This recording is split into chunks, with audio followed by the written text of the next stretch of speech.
जय माताजी मित्रों, आजना विडियो में तमारू स्वागत है। तो विडियो में बना रहो। आज आप तमने गाय आधारित खेती की माहिती आपवा जई रह्या। तो विडियो में बना रहो। आप तमने गाय आधारित खेती विषे माहिती आपीए कि घऊ खावा माटेनो धान में गाय आधारित खेती कई रीतनी करवी ए पण तमने थोड़ी विडियो में जणावीए। मारा नमस्कार। અત્રે પધારેલા પ્રાકૃતિક ખેતીમાંથી જાનકીબેન, કવિતાબેન સાહેબ કૃષિ યુનિવર્સિટીમાં લઘુધન નોકરી કરે, સરપંચશ્રી બધા ગામના બધા આગેવાનો, અમારા સીઆરપી કૃષિ સખી, સર્વેને એક જ સરકારનો હાલ અભિગમ ચાલુ જ છે કે દરેક ખેડૂત પ્રાકૃતિક ખેતી કરે। પ્રાકૃતિક ખેતીનો બીજો અર્થ ગાય આધારિત ખેતી। ગાય એટલે દેશી ગાય, જે શંકર એચએફ એ ગાય નહીં, આપણે દેશી ગાય આધારિત ખેતી। એક ગાય લેવા માટે સરકાર બે ગાય વચ્ચે 28,000 રૂપિયા આપે, બરાબર। ગાય કોઈને ખરીદવી હોય તો એ સબસિડી આપે, બરાબર। અને એક ગાયના ગૌમૂત્ર અને છાણથી જ આ ખેતી કરવાની છે। એક ગાયથી 60 થી 70 વીઘા સુધી ખેતી થાય, બરાબર। એમાં આપણે સાણિયું ખાતર ભરીને કરીએ એના કરતાં આ સસ્તું પડે, બરાબર। સાણિયા ખાતર કરતાં આ જીવામૃત બનાવીને નાખીએ એટલે 200 લીટરમાં 1 એકરમાં દવા છાંટી જીવામૃત છાંટી શકાય। અને એ રહ્યું જ આપણું ખાતર, એ રહ્યું જ આપણું યુરિયા ગણીએ, ડીએપી ગણીએ, જે જીવામૃત એ જ આપણું ખાતર। અને એ જીવામૃત બનાવીએ એનાથી અઠવાડિયા સુધી જે ગૌમૂત્ર, છાણ, ગોળ, કઠોળનો લોટ અને સીધાપાળાની માટી લઈ આપણે અઠવાડિયા સુધી કોવરાઈએ એટલે એમાં બીજા કોઈ આજે આપણે નિંદામણ કે નિંદામણનો કોઈ છોડ રહેતા નહીં, બિયારણ રહેતું નથી, કોવાઈ જાય એટલે નવું નિંદામણ તો એનાથી ઉગતું જ નહીં। આપણે જૂનું જે પડ્યું હોય હાલમાં ઉગે, પણ આ જે જીવામૃતથી આ નવું બિયારણ, નવું આપણે નવો નિંદામણ ઉગશે નહીં અને પ્રાકૃતિક ખેતી કરશે એને સરકાર 4,000 રૂપિયા સબસિડી માટે આપવાની જ છે। અને એમાં કોઈ બેમત નહીં, દરેકને આપવાની। દરેક પ્રાકૃતિક ખેતી કરે હાલમાં એક ગામમાંથી 40 ખેડૂતોને તો આપવાની તૈયારીમાં જ છે, પણ 40 ખેડૂતો પ્રાકૃતિક ખેતી કરે તો પ્રાકૃતિક ખેતી બીજાના માટે નહીં, આપણે આપણા માટે, આપણા કુટુંબ માટે, આપણા હગાવાલા માટે વધુ જમીન હોય તો વીઘાથી તો શરૂઆત કરવાની જ છે। વીઘાથી શરૂઆત કરીશું આપણે। શિયાળુ સિઝનથી જ ચાલુ કરીએ તો હાલ જ 2,000નો હપ્તો નાખવાની તૈયારીમાં જ છે અને બીજા 2,000 આ શિયાળુ સિઝન પતો પછી નાખશે। એટલે દર વર્ષે 4,000 રૂપિયા જે પ્રાકૃતિક ખેતી કરશે એને સરકાર આપશે, બરાબર। અને વધુમાં કંઈ કવિતાબેન જણાવે સાચું।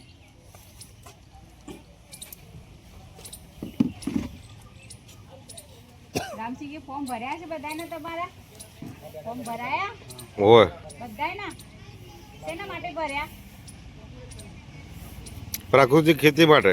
પ્રાકૃતિક ખેતી કરવા માટે કે તમે પ્રાકૃતિક ખેતી કરો અથવા તો તમે ચાલુ કરજો, બરાબર। હવે જે 125 પહેલા તમારા ગામમાં ફોર્મ ભરાયા હતા એ તો બધા એમ તો 4,000ની સહાય સરકાર આપે છે, હવે એમાં કેવું છે કે જે લોકો પ્રાકૃતિક ખેતી કરતા હોય અથવા તો આ રવિ પાકમાં કરવા માંગતા હોય, અત્યારે જે સિઝન ચાલુ થઈ ગઈ છે રવિ પાકની, તો એ લોકો માટે અલગ ફોર્મ આવશે કે જે ખરેખર પ્રાકૃતિક ખેતી કરે છે। એ ફોર્મ ભરાશે ને અને તમે પ્રાકૃતિક ખેતી કરતા હશો તો જ તમારા સરકાર સહાય 4,000ની નાખશે। એમાં 2,000ના 2 હપ્તા આવશે, પહેલાં 2,000 નાખશે અને અત્યારે બીજા 2,000 નાખશે। અને એ સરકારે નાખવાના ચાલુ પણ કરી દીધા છે કે તમારા ગામમાંથી જે કોઈ વ્યક્તિને પ્રાકૃતિક ખેતી કરવી હોય તો એ આગળ થાવ, થોડા તમારા જમીનના ટુકડામાં અડધા વીઘામાં તમારી જેટલી ઈચ્છા હોય એ પ્રમાણે હાલ જે પાક શરૂ થઈ રહ્યા છે સિઝનમાં એ થોડા વાવવાની તમે શરૂઆત કરો અને એના ફોર્મ અલગથી રામસિંહજી ભરશે તો એમના જોડે તમે ભરાઈ દેજો, બરાબર। હવે પ્રાકૃતિક ખેતી એટલે તમે એવું ના સમજતા કે અંદર આપણે ગાયનું એમ કે છાણ નાખી દીધું, ભરી દીધું ખેતરમાં, પછી આપણે હળ કરી દીધું ને વાવી દીધું, એવું નહીં। પ્રાકૃતિક ખેતી કરવા માટે જીવામૃતનો ઉપયોગ કરવાનો છે। દેશી ગાય આધારિત જે જીવામૃત બનાવવામાં આવે છે એનું છાણ, એનું જરણ, ચણાનો લોટ, માટી અને ગોળ એ મિક્સ કરીને જે લિક્વિડ બનાવવામાં આવે, જે પ્રવાહી બનાવવામાં આવે છે એ 200 લીટર પાણીમાં નાખી અને એ ખેતરમાં છાંટવામાં આવે છે, બરાબર। ગમે તે રીતે છાંટો, તમે આવા ઝાડ વાયા હોય તો તમે ક્યારામાં છાંટો, ડોલ વડે, ટબ વડે અથવા તમે છૂટક રીતે છાંટો, એ આપણી મરજી છે, આપણે જે રીતે વાવ્યું હોય એ રીતે, બરાબર. પછી બીજું કે એવું જરૂરી નથી કે અત્યારે રવિ પાકની અંદર જ જે વાવ્યું હોય એ જ તમે પ્રાકૃતિક ખેતીમાં તમે તમારા ખેતરમાં વાવી શકો. તમે બાગાયતના પાક વાવો, તમે કઠોળના વાવો, ધાન વાવો, ગમે તે પ્રાકૃતિક ખેતીની અંદર કોઈ પણ એવો પાક નથી કે જે વાવવામાં આવતો ના હોય. બધું જ તમે તમારી મરજી મુજબ વાવી શકો છો. શરત એટલી કે તમે જીવામૃતનો ઉપયોગ કરો, એની અંદર કોઈ પણ જંતુનાશક દવાનો ઉપયોગ નહીં કરવાનો, કોઈ પણ યુરિયા ખાતર, રાસાયણિક ખાતરનો ઉપયોગ કરવાનો નહીં. એનું કારણ તો જો તમે જંતુનાશક તમે ફોર્મ ભરી દીધું કે હું પ્રાકૃતિક ખેતી કરું છું અથવા તો અત્યારે હાલ હું કરવા માગું છું, પણ જો તમારો જમીનનો નમૂનો લેવામાં આવશે પણ તમે પ્રાકૃતિક ખેતીનું ફોર્મ ભરીને અંદર દવા છાંટી હશે, યુરિયા નાખ્યું હશે, તો કેન્સલ થશે પછી તમારું ફોર્મ. જમીનના નમૂનાની અંદર આવી જ જશે કે આ ખેતરમાં આટલી દવા છંટાયેલી છે, બરાબર. એટલે તમે તમારા માટે અને સારું ખાઓ, પોતે સારું ખાઓ, એના માટે પણ થોડી થોડી રીતે પ્રાકૃતિક ખેતી ચાલુ કરો. પ્રાકૃતિક કેમ કે પ્રાકૃતિક ખેતી જ માટે જ કે બધા કહે છે કે આઈને સમજાવો છે, એનું કારણ છે આપણી જમીન છે ને આપણે યુરિયા ખાતર નાખીને બધી બગાડી દીધી છે, અળસિયાનો નાશ થઈ ગયો છે, કોઈનાય ખેતરમાં અળસિયા જોવા મળતા નથી. તો એ અળસિયા પાછા લાવવા માટે જીવામૃતનો ઉપયોગ કરો, કારણ કે ગાયના જે છાણની અંદર એટલા અસંખ્ય જીવાણુ છે જે આપણી જમીનને ફળદ્રુપ બનાવવા, પોચી બનાવવા અને જીવિત કરવા માટે ઉપયોગી છે, બરાબર. એટલા માટે દેશી ગાયનો ઉપયોગ કરવામાં આવે છે.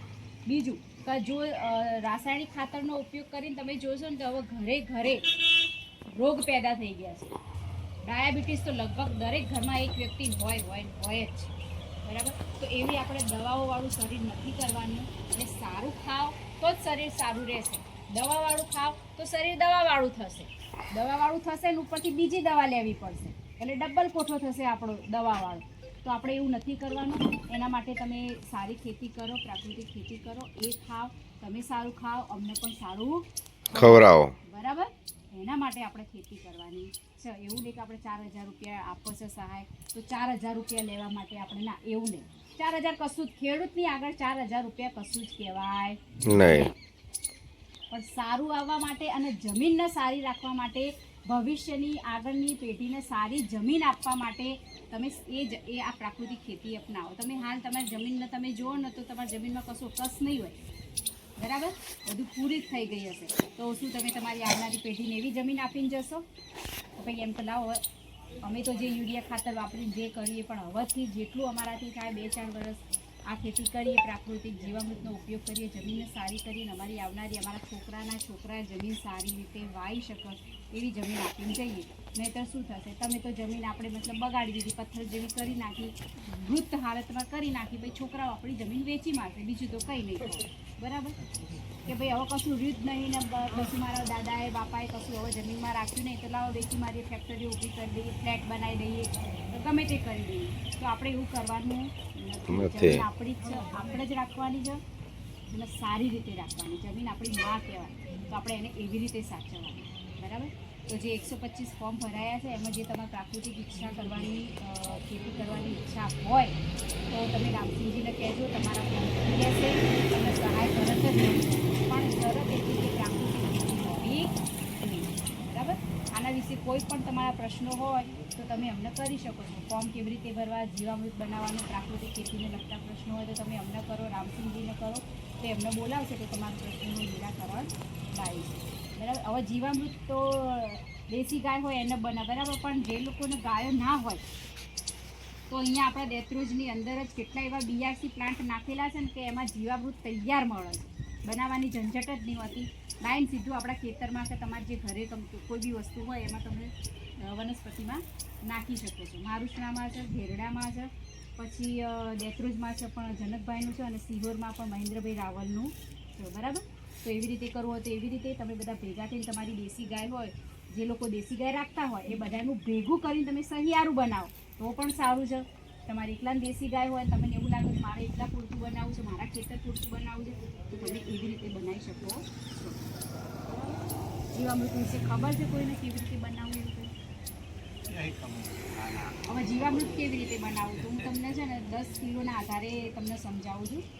1 એકરમાં એ ચાલે એટલું જીવામૃત બને. તો જે દેશી ગાય હોય એનું 10 કિલો, 10 થી 12 કિલો એનું છાણ લેવાનું, 10 થી 12 લીટર એનું જરણ લેવાનું, પછી 1 કિલો ચણાનો લોટ અથવા તો કઠોળનું જે આપણે ભડકું કહીએ છીએ એ લેવાનું, અને 1 કિલો ગોળ લેવાનો, અને 1 વાટકો મતલબ 1 કિલો જેવી આપણે જે સેઢાપાડાની માટી કહીએ ખેતરની એ લેવાની છે.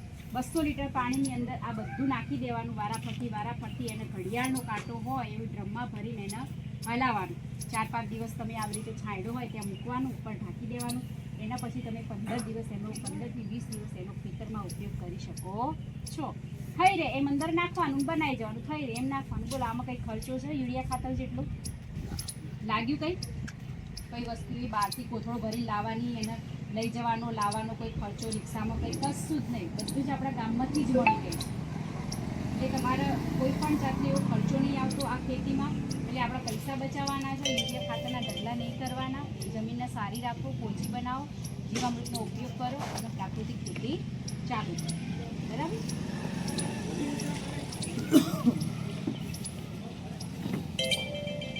કોઈને કરવાની ઈચ્છા ખરી આ વખતે? થોડી ઈચ્છા હોય તો પ્રગટ કરો ઈચ્છા. ના કરશે પાકમાં કરો તમે ચાલુ. શિયાળુ પાકમાં કરશે. ચાલુ કરશો પછી શિયાળુ પાકમાં કરો, કોઈ મરચાં એ બધું ચાલુ હોય, રીંગણ ને બધું વાયેલું હોય અમુક. ઘઉં છે તમારે, ચણા, જીરું છે, ચણા છે, મગ છે, બધા એટલે રવિ પાકમાં કરશે. રવિ પાકમાં ચાલુ કરો. બરાબર? લીલું લસણ વાવો થોડું. એટલે રવિ પાકમાં કરશે. ઘઉં વાવો તો એવું નહીં કે આપણે ઘઉં વેચાણ માટે તમે તમારા પૂરતું કરો. તમે ખાઓ, તમારા કુટુંબને ખવડાવો એ માટે થોડા વાવો એમ. એ બહુ સારા છે. આમને આપી દો.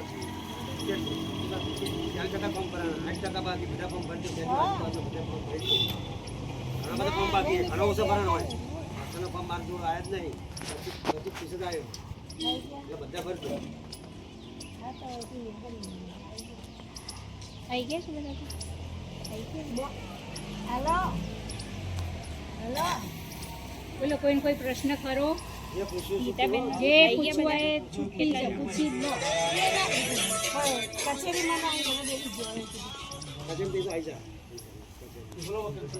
કોઈ કઈ પ્રશ્ન હોય તો પૂછી જો.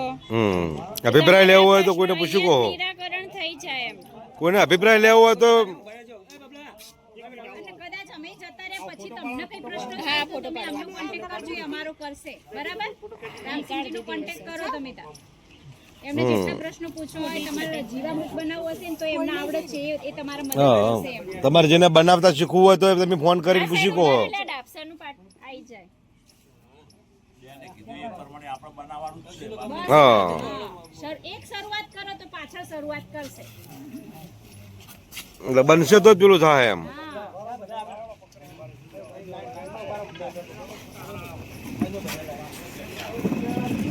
સરપંચ આવો આગળથી પાડો.